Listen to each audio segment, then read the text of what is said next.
नमस्कार, आवाज समाचार में आप सभी का स्वागत है। मैं हूं प्रिया। खबरों की शुरुआत करते हैं और सबसे पहले नजर डालते हैं हेडलाइंस पर। पहलगाम हमले पर गरजे संजय राउत, कहां कब होगा असली बदला। 27 जवानों की शहादत पर राउत ने केंद्र सरकार को घेरा, कहा पाकिस्तान से बदले के नाम पर सिर्फ दिखावा हो रहा है। क्या वंदे भारत ट्रेन थी आतंकियों का निशाना? पीएम मोदी की यात्रा टलने पर आतंकियों ने पहलगाम को बनाया अपना निशाना, जांच में बड़ा खुलासा। भारत ने इमरान बिलावल के एक्स अकाउंट ब्लॉक किए। पहलगाम हमले के बाद भारत ने उठाया डिजिटल एक्शन, पाकिस्तान के प्रोपेगेंडा वॉर पर करारा जवाब। SC/ST फंड में 746 करोड़ का घोटाला, प्रकाश आंबेडकर का बीजेपी कांग्रेस पर बड़ा हमला, बोले SC/ST विभाग को बंद ही कर दीजिए। बिहार सरकार पर तेजस्वी का वार, तेजस्वी ने कहा नीतीश को बीजेपी ने हाईजैक कर लिया है। अति पिछड़ों के साथ छल और बेरोजगारी पर तेजस्वी यादव ने उठाए सवाल। और अब खबरें विस्तार से। पहलगाम आतंकी हमले को 12 दिन हो चुके हैं, लेकिन सवाल अभी भी बरकरार है। बदला कब और कैसे लिया जाएगा? शिवसेना उद्धव ठाकरे दल के कंदावर नेता और सांसद संजय राउत ने एक बार फिर मोदी सरकार पर तीखा हमला बोला है। राउत का कहना है कि 27 जवानों की शहादत के बाद देश में बदले की बजाय सिर्फ दिखावे की कार्रवाई हो रही है।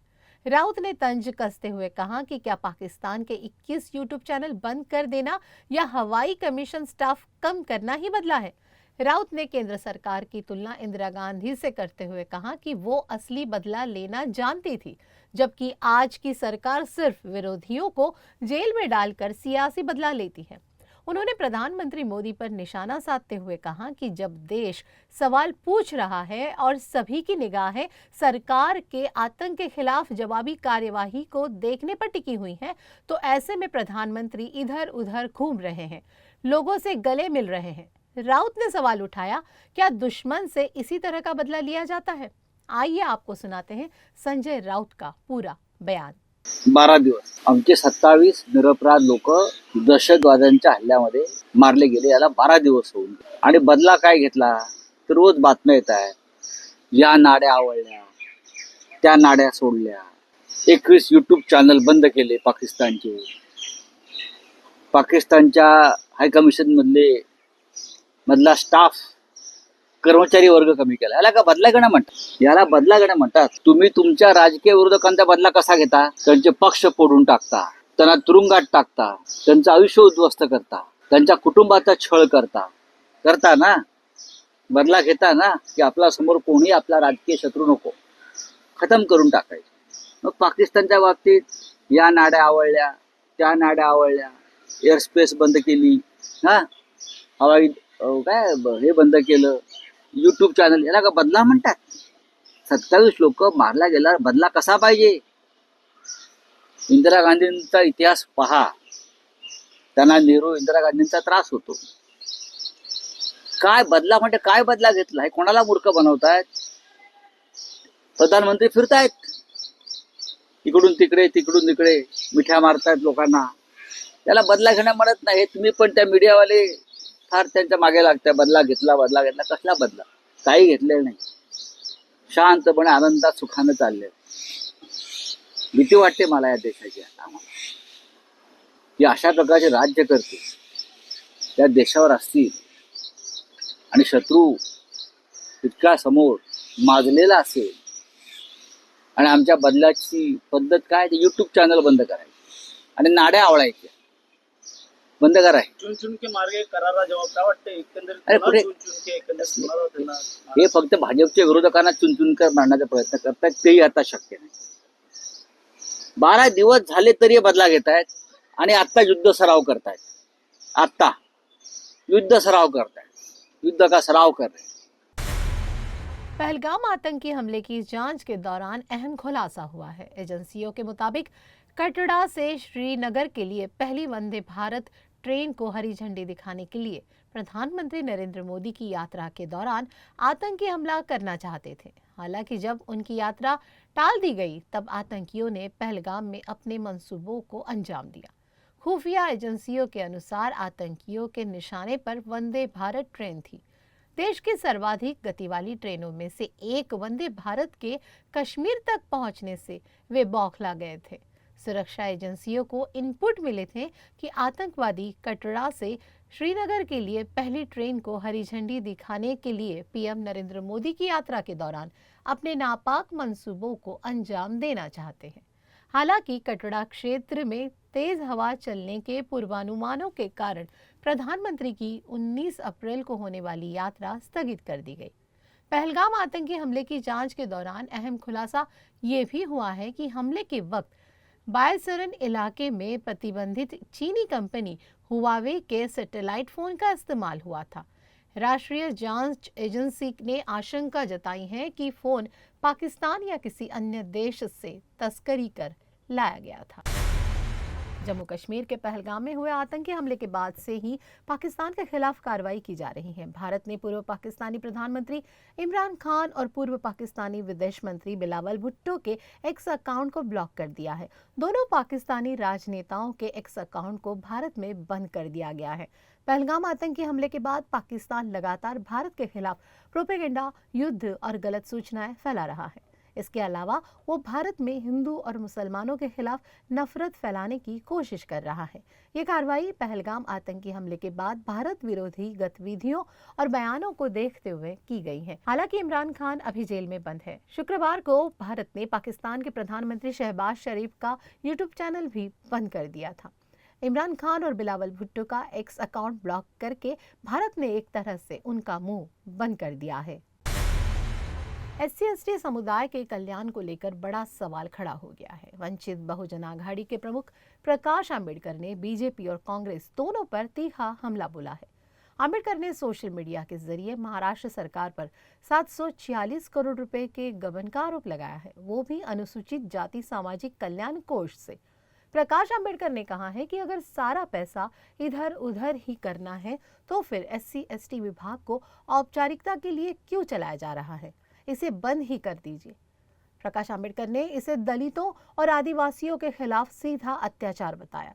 उन्होंने आरोप लगाया कि बीजेपी और कांग्रेस दोनों ने अनुसूचित जातियों और जनजातियों को बार बार धोखा दिया है। इतना ही नहीं, उन्होंने याद दिलाया कि महाराष्ट्र में पहले बीजेपी सरकार ने 7,000 करोड़ रुपए की हेराफेरी की थी, जबकि कर्नाटक की कांग्रेस सरकार ने SC/ST फंड से 25,000 करोड़ रुपए गारंटी योजनाओं में झोंक दिए। बहरहाल प्रकाश आंबेडकर अपने इस पोस्ट के जरिए दलित और आदिवासी समाज को चेताने की कोशिश करते दिख रहे हैं कि अब वक्त है आंखें खोलने का और बीजेपी और कांग्रेस के झूठे प्रेम को पहचानने का। नेता प्रतिपक्ष तेजस्वी यादव शनिवार को राष्ट्रीय जनता दल अति पिछड़े प्रकोष्ठ की पटना में आयोजित रैली को संबोधित कर रहे थे। इस दौरान तेजस्वी ने बिहार की मौजूदा सरकार पर हमला बोला। उन्होंने कहा कि सरकार की नीतियों की वजह से राज्य में बेरोजगारी बढ़ी है और लोग काम की तलाश में राज्य से बाहर पलायन कर रहे हैं। तेजस्वी ने राज्य सरकार पर आरोप लगाते हुए कहा कि राज्य में अति पिछड़ों के खिलाफ अत्याचार की घटनाएं लगातार बढ़ रही हैं। प्रशासन के माध्यम से अति पिछड़ा समाज के लोगों को जेल में डाला जा रहा है। तेजस्वी यादव ने फिर एक बार दोहराया कि बीजेपी ने मुख्यमंत्री नीतीश कुमार को हाईजैक कर लिया है। बीजेपी की तरफ से हाईजैक होने का प्रमाण मुख्यमंत्री की सभाओं में नजर आ जाता है। वो बार बार बीजेपी को आश्वासन देते हैं कि वो उन्हें छोड़कर कहीं नहीं जाएंगे। केंद्र सरकार के जाति जनगणना कराए जाने की घोषणा पर टिप्पणी करते हुए तेजस्वी यादव ने कहा कि आज बीजेपी हमारे विचार पर आकर खड़ी हो गई है। जाति जनगणना कराए जाने की घोषणा लालू प्रसाद की दूरदृष्टि का परिणाम है कि मौजूदा सरकार जो 20 साल से जो चल रही है, अब समय आ गया कि उसको बदलना है, अब परिवर्तन लाना है, अब नया सरकार बनाना है जो तेजी से अति पिछड़े समाज का विकास कर सके, उनको मान सम्मान दे सके, उनके कंधे से कंधे चल करके उनके साथ न्याय कर सके। मुझे पूरा विश्वास है क्योंकि बिहार में 20 साल एनडीए का राज रहा, नीतीश कुमार जी मुख्यमंत्री, 11 साल से प्रधानमंत्री जी नरेंद्र मोदी जी हैं। लेकिन बताइए, सबसे ज्यादा गरीबी अति पिछड़ा में है कि नहीं है? कितने बेरोजगार लोग हैं, जरा हाथ उठाइए। बेरोजगारी है कि नहीं सबसे ज्यादा अति पिछड़ों में? क्या सबसे ज्यादा पलायन अति पिछड़ा कर रहा है कि नहीं कर रहा पूरे बिहार में? रोजी रोटी के लिए दूसरा प्रदेश जा रहा है। और ये बताइए, नीतीश जी के राज में, ये भाजपा के राज में थाना चले जाइए, ब्लॉक चले जाइए, बिना चढ़ावा देवे कोनो काम होता है? घूसखोरी बढ़ा है कि नहीं बढ़ा है? महंगाई बढ़ा है कि नहीं बढ़ा है? अब 20 साल देखिए, सरकार भी 15 साल से ज्यादा अनुमति नहीं देती है खटारा गाड़ी चलाने में। जब सरकार खटारा गाड़ी 15 साल पुराना नहीं देती है चलाने, कई 20 साल पुराना खटारा सरकार का है, हम लोग चलाएंगे। आवाज समाचार में यहाँ लेंगे एक ब्रेक।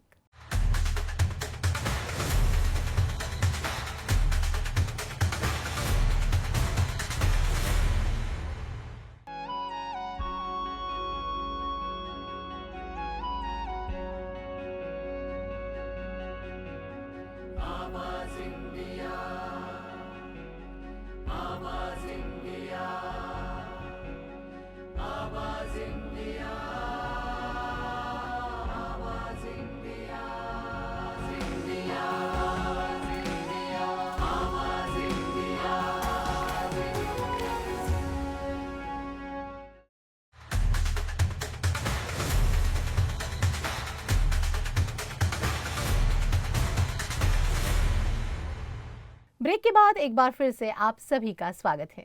बढ़ते हैं अपनी अगली खबर की ओर।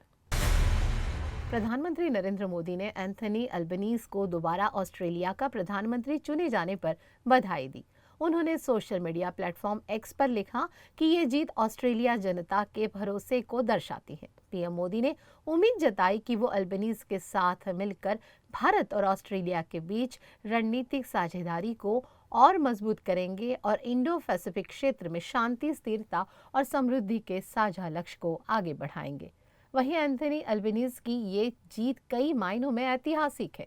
वो पिछले 21 वर्षों में पहले ऐसे प्रधानमंत्री बने हैं जिन्हें लगातार दूसरी बार 3 साल का कार्यकाल मिला है। 2004 के बाद ये पहली बार हुआ है कि जब कोई प्रधानमंत्री लगातार दूसरी बार सत्ता में लौटा है। उनकी लेबर पार्टी ने संसद की 151 सीटों में से बहुमत की और मजबूती से बढ़त बनाई है, जबकि आमतौर पर दूसरे कार्यकाल में सीटों की संख्या कम हो जाती है। अल्बनीज ने सिडनी में अपने समर्थकों को संबोधित करते हुए कहा कि ऑस्ट्रेलिया अब अपने मूल्यों और जनता की प्रेरणा से आगे बढ़ेगा। उन्होंने कहा कि ऑस्ट्रेलिया जनता ने भविष्य की चुनौतियों का सामना एकजुट होकर करने का फैसला किया है। अपनी जीत के बाद उन्होंने एक्स पर लिखा, धन्यवाद ऑस्ट्रेलिया। लाडली बहनों के लिए शुरू की गई योजना अब खुद सियासत की शिकार होती नजर आ रही है। महाराष्ट्र में इस योजना को लेकर शिवसेना उद्धव ठाकरे दल के सांसद संजय राउत ने बड़ा बयान दिया है।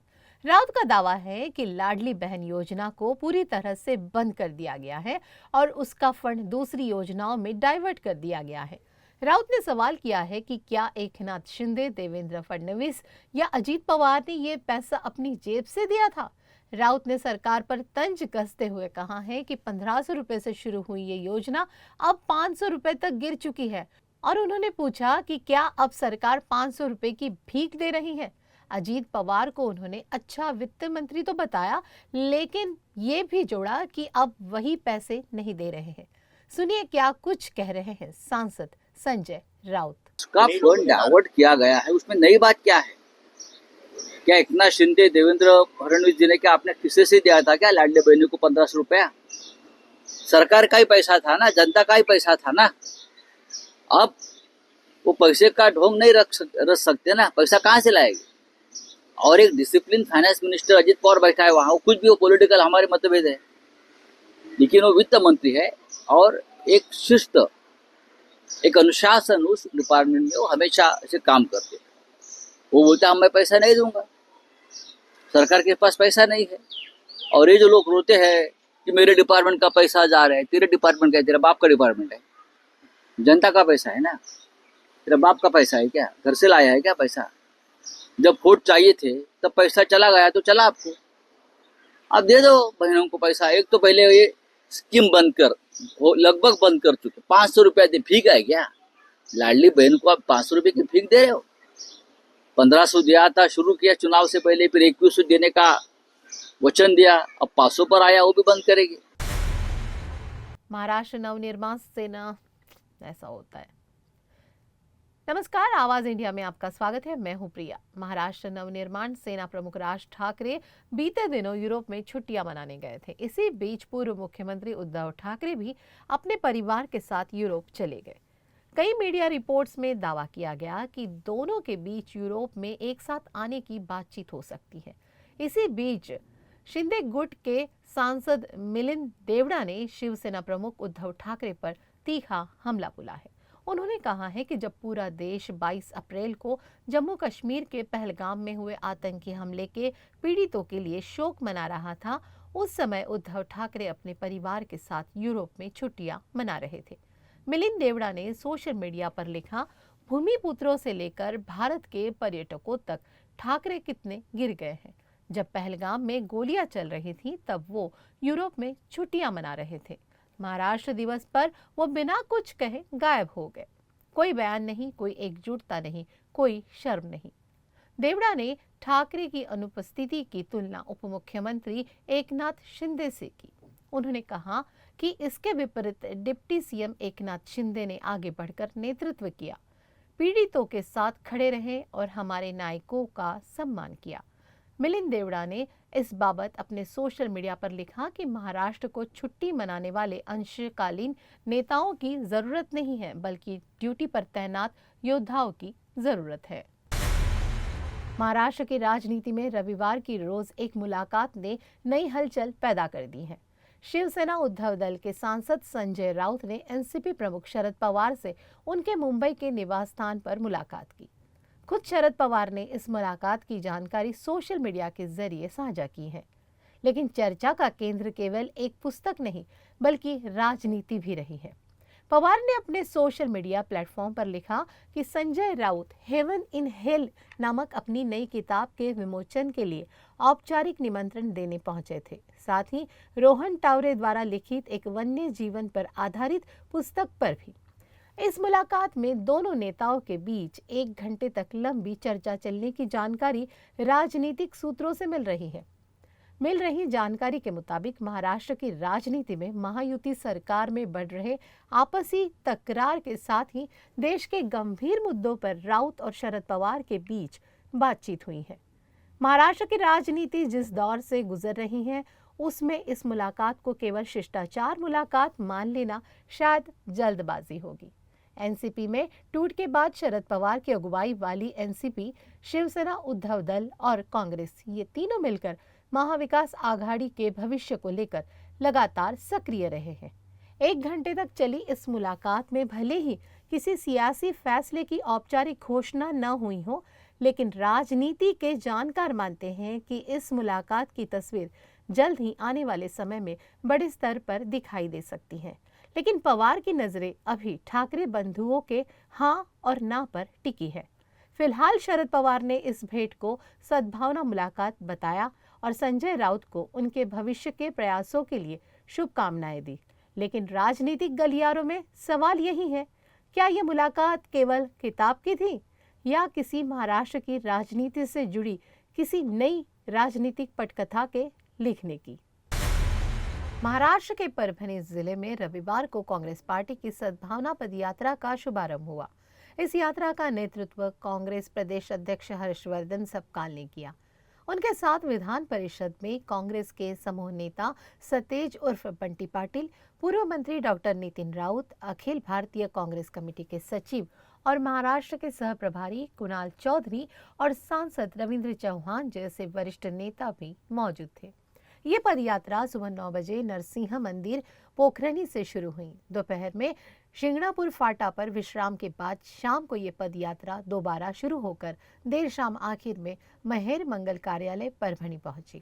जानकारी के लिए बता दें कि महाराष्ट्र और देश की वर्तमान राजनीतिक और सियासत को देखते हुए महाराष्ट्र कांग्रेस पार्टी ने समाज में सामंजस्य बनाने के लिए इस प्रकार की पदयात्रा का आयोजन किया है। सद्भावना और सामाजिक एकता का संदेश लेकर निकली इस यात्रा में हजारों की संख्या में कांग्रेस कार्यकर्ताओं और परभणी जिले के नागरिकों ने उत्साहपूर्वक भाग लिया।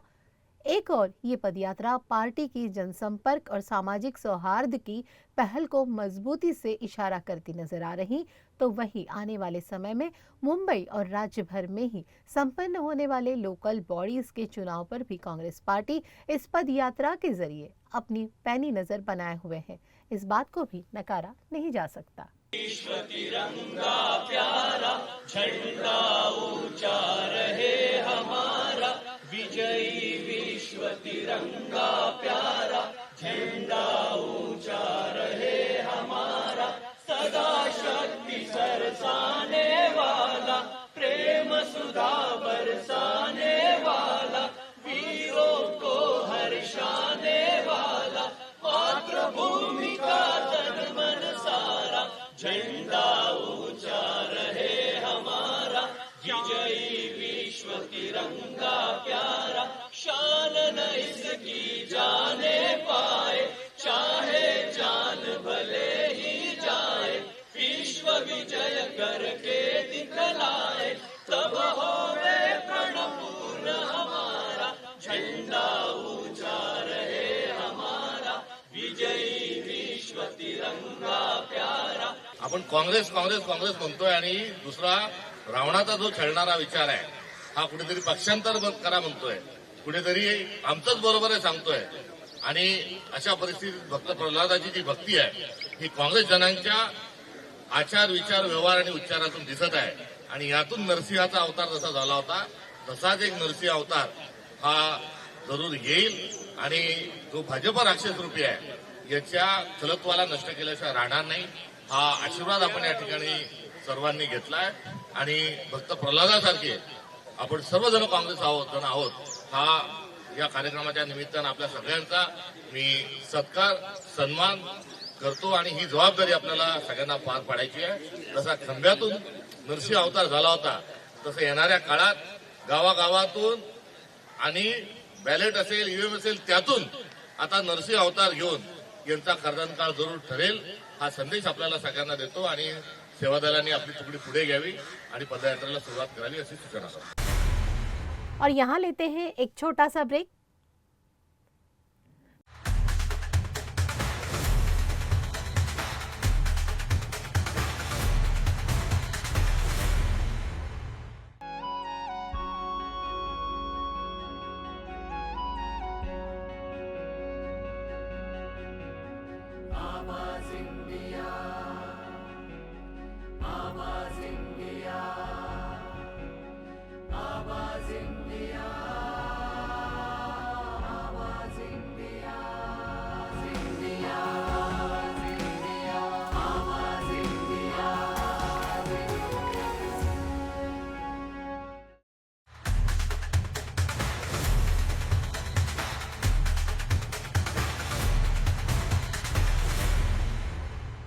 ब्रेक के बाद एक बार फिर से आप सभी का स्वागत है। नजर डालते हैं अपनी अगली खबर की ओर। दिवंगत अभिनेता इरफान खान के बेटे बाबिल खान के 2 इमोशनल वीडियो सामने आए हैं जिसमें वो रोते हुए दिखाई दे रहे हैं। साथ ही उन्होंने इसमें बॉलीवुड इंडस्ट्री और स्टार किड्स की भी आलोचना की है। ये सब देखने के बाद फैंस की चिंता बढ़ गई है। हालांकि क्लिप डिलीट हो चुके हैं लेकिन वीडियोस वायरल हो गए हैं। बाबिल खान को ये कहते हुए सुना गया कि शनाया कपूर, अनन्या पांडे, अर्जुन कपूर, सिद्धार्थ चतुर्वेदी, राघव जुयाल और आदर्श गौरव जैसे लोग हैं। उनके और भी बहुत सारे नाम हैं। बॉलीवुड बहुत गंदा है, बॉलीवुड फेक है। वहीं दूसरे वीडियो में बाबिल ने कहा, बॉलीवुड सबसे नकली इंडस्ट्री है जिसका मैंने अनुभव किया है, लेकिन कुछ लोग हैं जो चाहते हैं कि बॉलीवुड बेहतर बने, वो सब कुछ बकवास है। वीडियो के अंत में बाबिल को फूट फूट कर रोते हुए देखा जा सकता है। बाबिल को रोता देख उनके फैंस काफी चिंतित है। सभी यही सवाल कर रहे हैं कि बाबिल को आखिर क्या हुआ है। आइए देखते हैं वीडियो में बाबिल ने आखिर क्या क्या कहा। What I mean to say is that I just want you guys to know that there are people like Shania Kapoor and Ananya Pandey and Arjun Kapoor and Siddhant Chaturvedi and Raghav Johal and Adarsh Koyar and Arjit Singh and so many. Bollywood के खिलाड़ी अक्षय कुमार अब silver screen पर कुछ हटके करने जा रहे हैं। वैसे अक्षय अपनी हर फिल्म में कुछ हटके करने की कोशिश जरूर करते हैं। लगता है इस बार मामला कुछ अलग ही है। इस बार वो हीरोइन के साथ इश्क नहीं लड़ाएंगे, ना ही विलन का खात्मा करेंगे, बल्कि खुद विलन बनकर हीरो के पीछे हाथ धोकर पड़ेंगे। दरअसल बॉलीवुड के दो दिग्गज सितारे अक्षय कुमार और सैफ अली खान 17 साल के लंबे इंतजार के बाद एक बार फिर आमने सामने होंगे, यानी बड़े पर्दे पर एक साथ नजर आने वाले हैं। खबर है कि दोनों प्रियदर्शन की मलयालम फिल्म ओपम के हिंदी रीमेक में काम करेंगे, जिसमें मूल रूप से मोहनलाल ने मुख्य भूमिका निभाई थी। इस फिल्म को लेकर ताज़ा अपडेट्स ने फैंस की उत्सुकता को और भी बढ़ा दिया है। गॉसिप्स की गलियारों में खबर है कि इस बार अक्षय कुमार एक खतरनाक विलन की भूमिका में नजर आएंगे, जबकि सैफ अली खान लीड रोल में दिखाई देंगे। हालांकि इस खबर की आधिकारिक पुष्टि का इंतजार है, लेकिन फैंस सैफ अली खान को और अक्षय कुमार को एक साथ पर्दे पर देखने के लिए अभी से काफी उत्साहित है। काफी इंतजार के बाद डॉन आखिरकार अपनी जंगली बिल्ली के साथ नजर आने वाला है। जी हाँ, आपने सही सुना। बॉलीवुड के डॉन शाहरुख खान और उनकी जंगली बिल्ली यानी कि प्रियंका चोपड़ा को एक साथ देखने का उनके फैंस का इंतजार अब खत्म होने वाला है। दरअसल न्यूयॉर्क में आयोजित होने वाले मेट गाला 2025 के रेड कारपेट पर दोनों सेलेब्स शिरकत करते नजर आएंगे। हालांकि एक साथ नहीं, पर एक ही जगह पर। मेट गाला एक ऐसा इवेंट है जिसमें दुनिया भर की मशहूर हस्तियां और डिजाइनर अलग अलग थीम पोशाक में नजर आते हैं, जिसमें रेड कारपेट पर कई बॉलीवुड सेलेब्स भी अपना जलवा बिखेरते हैं। इस इवेंट में एक बार फिर प्रियंका चोपड़ा फैशन का जलवा दिखाती हुई नजर आएगी। बता दें कि ये 5वीं बार है जब रेड कारपेट पर चलकर प्रियंका लोगों का दिल जीतेगी। इसके अलावा कियारा आडवाणी, दिलजीत दोसांझ, ईशा अंबानी भी नजर आएंगे। वहीं मीडिया लगातार इवेंट पर नजर बनाए हुए है। कार्यक्रम की शुरुआत न्यूयॉर्क में शाम 4:30 बजे, जो कि भारतीय समय अनुसार 6 मई की सुबह 6:30 बजे से होगी। आवाज समाचार में फिलहाल के लिए इतना ही। मुझे दीजिए इजाजत। नमस्कार।